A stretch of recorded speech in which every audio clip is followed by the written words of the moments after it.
การกินข้าวแซ่บกับส้มดาวนี่แหล้วโจ้สนะส้มดาวบ่สนะ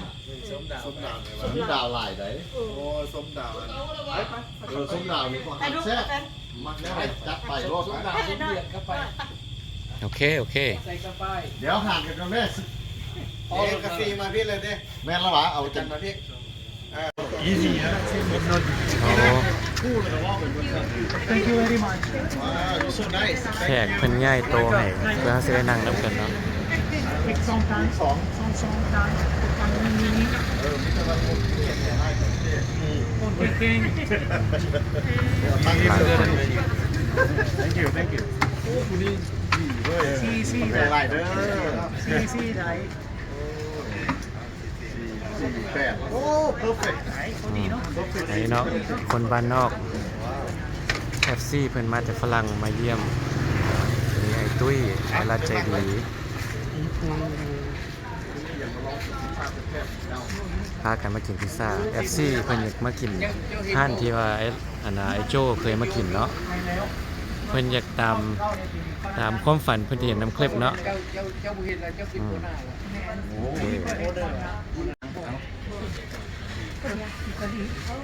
Pizza per buon Italia, come Francia. Pizza con i franchi. Italia come Francia pizza. Kai Francia, you din tikkat. Dito kan. Kai Italia Francia dito kan.มีอย่างอีกเจ้าแนะนำเนาะของดังของข้านเจ้า เจ้ากินหมูกินหมูบ่กินซอนบ่หมูกินบ่ หมูอ่ะ กินซินหมู เคยกินบ่ซินหมูกับซินหมูกินบ่มีลาซานญ่ามิกซ์ปนกันบ่มิกซ์มิกซ์บ่เป็น50%ปนกันสิหมูสิหมูปนกัน50%กินบ่เคยกินได้บ่กินได้บ่กินได้บ่ ลาซานญ่าแซ่บแต่ว่าดีใจ รอบเนาะหลังจากวันเอาหมูยักษ์ตัวซินมีตัวปัก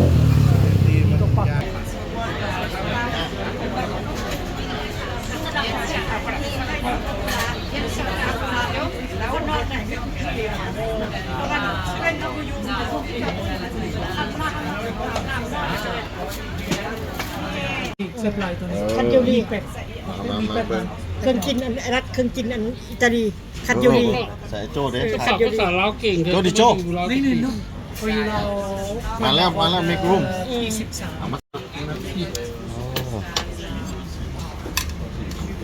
เราวีโอนี่ได้คนละตอนนี่เลยเขาหักแพงกันเท่ๆมีอย่างเขากินน้ำกันนี่อย่างนี้คนลาวเลยหักแพงกันเท่ๆด้วยนี่นะใช่ศาสตร์ก่อนเฮ็ดบุญรวมกันเขามาสมทบมาเสนอโปรเจกต์กันเด้คนเฮาเฮ็ดบุญศาสตร์กันเฮ็ดบุญรวมกันศาสตร์ก่อนต้องมาศาสตร์บุญเขามาเจอกันบ่จะแท้เขาบ่เจอกันนะคนลาวมันน่ะภาษาลาวก่อนเลยต่างคนนี่ใกล้ประตูใช่เนาะบ่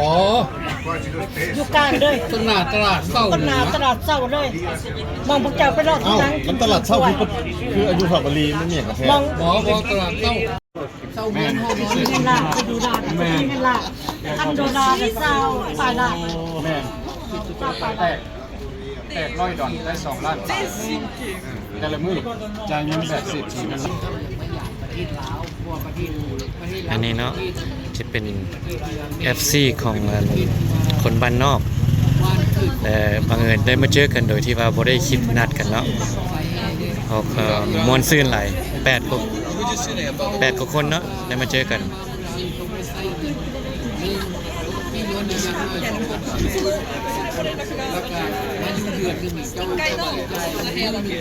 ห้านยังนี่เปิดได้โดนแล้วบ่โดนได้13 ปีแล้ว13 ปีแล้วแต่ปี2014เนาะได้ยินว่าหั่นนะ2014อ๋อซื้อไปดีอันน่ะไปดีบ่โอ้อันน่ะรีวิวให้เอาหัวหน้าบ่อาหารแซ่บหลายขอบใจนี่ถ้าผู้ใดมักอาหารแนวนี้เนาะอิตาลีพิซซ่าเป็นหยังโอเคเคยมาอยู่ลาวนี่เคยเซฟกันได้หลายอยู่ได้แล้วมันถึงกับเขามาแล้วเพราะว่าการใช้จ่ายของเขา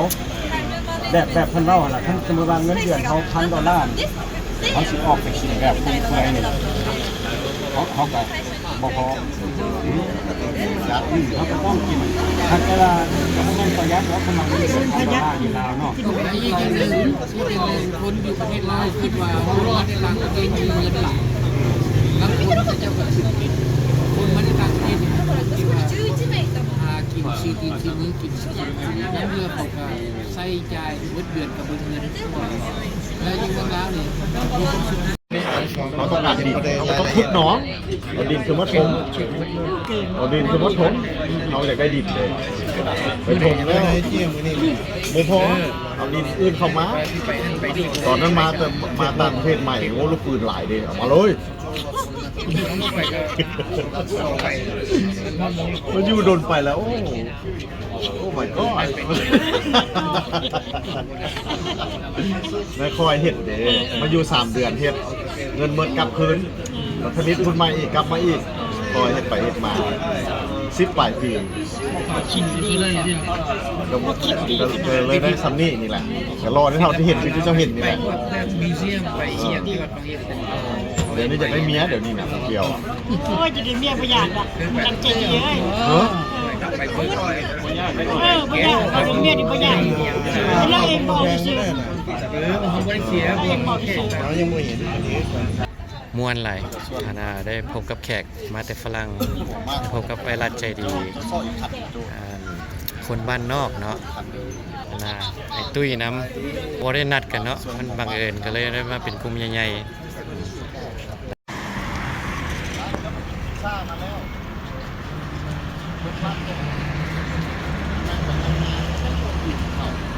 แม่มาก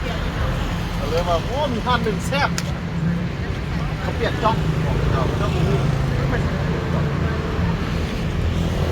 ก่อนกับบุ้งยัง10 บาทไปคอยอยู่พาไปนี่2 คันเลยแม่8 คน สบายดีสบายดี แคนาดาเนี่ยอเมริกาเนี่ยฝรั่งเนี่ย3 ประเทศแคนาดา2 ประเทศต่อโต๊ะให้ได้บอก8 คน เนาะหลังจากกินพิซซ่าแล้ว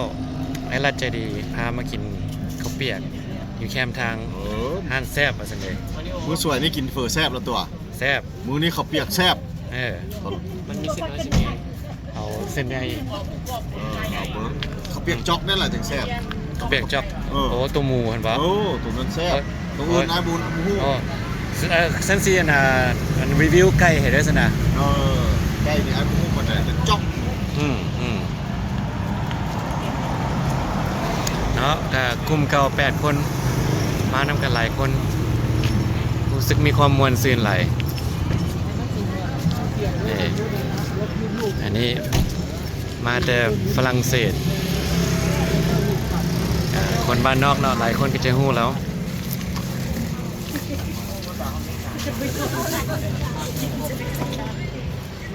มีแต่ยูทูบเบอร์เด้อมื้อนี้น่ะ โฆษณาเต็มที่เลย โฆษณาเต็มที่เลยทั่วโลกเลยบัดนี้ไปกับจีฮู้แล้วได้บาทนี้เจ้าเตรียมคนงานไว้หลาย อันพูดกันแล้วส่วนรวมกันนะ ๆค่อยมีการรวมขึ้นกันรวมกันเนาะแม่แหละถ้าที่เอาตัวนั้นถ้ามาอยู่บางย่านตัวนี้ต้องร่วง น้องร่วงโอ้ที่นี่เขาบอกผิดเนาะเขาว่าตรงนาโซกบ่แม่นเนาะ ต้องสู้อีกบ้านนึง โอ้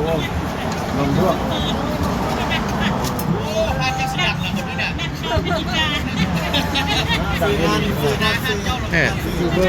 มีแต่ยูทูบเบอร์นั่นแหละ ข้าวเปียกปลาข้าว ท่านปลาเน่าเด้อ โดย กายไปไกลมากกับมาลองคิดเขาวเปียกกันบอกแล้วมันอยู่ใส่ตลาดแรงของร่วง ตลาดแรงหนองร่วง เขา เด้ เปี อย กจะมาแล้วครับ ตลาดแรงหนองร่วง อยู่ตั้งก่อนโมง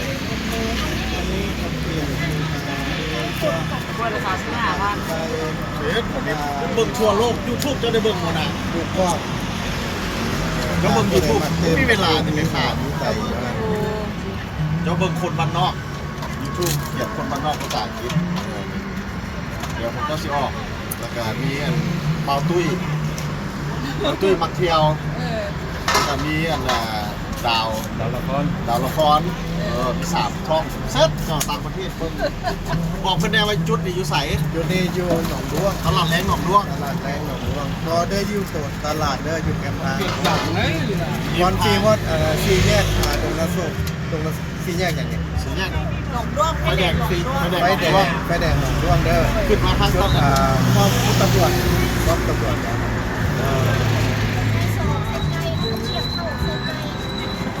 ลูกสิแซ่บคือไอ้โฆษณาบ่รู้สวยนะครับไปกินเฝอแซ่บแล้วแต่โจ้ว่าจะได้แซ่บบ่เนี่ยโจ้เฝอแซ่บ แสดงว่ามื้อนี้เสร็จ มื้อแรงพามากินข้าวเปียกแซ่บ ไม่ต้อง อย่าช่วยนะเสียหน้า โดย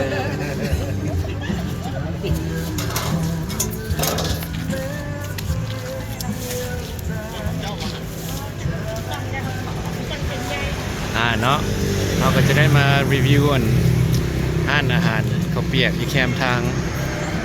มันจะเป็นล่อเนาะโมเมนห้านใหญ่เป็นคล้ายๆคือเต้นแต่ว่าเป็นล่อ บ่สดาหารจะอยู่แสบได้หารแบบนี้แสบเส้นใหญ่ เขาสั่งถ้วยหนึ่งเส้นใหญ่ อันกับเส้นใหญ่กันไก่ เขาสั่งเส้นใหญ่ถ้วยหนึ่ง ในแผงแซ่บปะแซ่บวะเป็นไงล่ะปลาลัด โอ้ไอ้หลักใจดีสื่อเรา ลืมนะ สื่อเรา โอ้ขั้นบ่มีใจดีทั้งไทยบ่ตอบเนาะ โอ้ยไปเอิ้นป่าเป็นเลยตอบเขาก็งงเหมือนกันเอิ้นไผเอิ้นป่า เอ้ามึงแรงมากอ่ะเอาปลาลงรถไฟฟ้า ป่ากับเฮียผมต้องเอิ้นแล้วก็ไปเฮียเราไปใส่เฮียรถ จะไป อ๋อ ป่าลุงนี่ต้องคิด บ่สอน ว่าทันแน่ป่าเอิ้นเปิดเขาก็บ่ง่วงแล้วเนาะ ประธานญาติกินเนาะ มันบ่เป็นสื่อเฮาเป็นซีหมูเนาะ แม่นแหละเอามาให้ แซ่บ สิมือกระแสกระจก สุดยอด ต้องซื้อได้เอาพิมพ์ทางเราได้นี่พามาน่ะ พันว่าหน่วยหนึ่ง35,000ขีด เชิญ เป็น บ่ ไงได้โจ ถือย กโป้ล่ะ ตอน15,000เป็นเรื่องของโอโลหาโอโลถึงฝรั่งเลยได้10โอโล นี่พระราชใจดีลุย แซ่บ แต่ถ้วยใหญ่กว่านี้ ห้านประจำเพิ่นนี่เพิ่นแนะนำมา โอ้ นี่ จะสิได้แซ่บนะมากินนะ เอ๊ะนี่ เส้นใหญ่ไก่ เส้นใหญ่เส้นใหญ่ไก่ จักแซ่บบ่แซ่บถามหาว่าเปิดจักโมงบัดนี้ มาแล้ว ในเส้นใหญ่ข่อยเส้นใหญ่ข่อยแล้วก็พ่อครบแล้วเนาะครบแล้ว พอแล้วของค่อยเส้นใหญ่เลย อันนี้เป็นวง บ่แม่นหว่า เส้นใหญ่ โอ้เลย ดังเลยอันนี้ โอเคเนาะ ก็ย่าละย่าละ ซีแม่เบิ่งเด้อ เปลี่ยนบ่นี่เปลี่ยนกับข่อยบ่ อัน นี่ นี้ ก็ไอโจก็เส้น มา น้ บ อน ย เล่นนี่นะ เส้นน้อย ต้องเจ้าเส้นน้อยมา เส้นน้อย พ่อขอยันอันนี้เส้นใหญ่ก่อนก่อนเส้นใหญ่อยู่นี่ยังไม่ได้ซีมกันเนาะ ไก่หงถึงไงกูบอก โอ้เอาเรียบไป เส้นใหญ่ เรียบไปเรียบไป ขอบใจ หวังว่ากินตัวนี้อิ่มเนาะ พี่จะยิ้มตัวนี้จะไปรอกินอีกกันดิ พิซซ่าก็แซ่บแต่ว่าเอาตัวนี้มาอัดเนาะเพื่อสิอิ่ม เส้นใหญ่เขาแสบพอดี แม่น โอ้ก็ใหญ่อีหลีเนาะ แสบเลย เส้นใหญ่ก็ให แส ญ่ บเลยเส้นใหญ่ โอ้เป็นแซ่บเลยนั่นน่ะ เส้นใหญ่แสบเลยไอโจตรงนี้ อันนั้นเป็นข้าวเปียกออริจินอลแหละตัวนั้นน่ะ เขาเปลี่ยนแบบเขาขันเองซอยเอง แปลว่าเส้นนั้นเส้นออริจินอล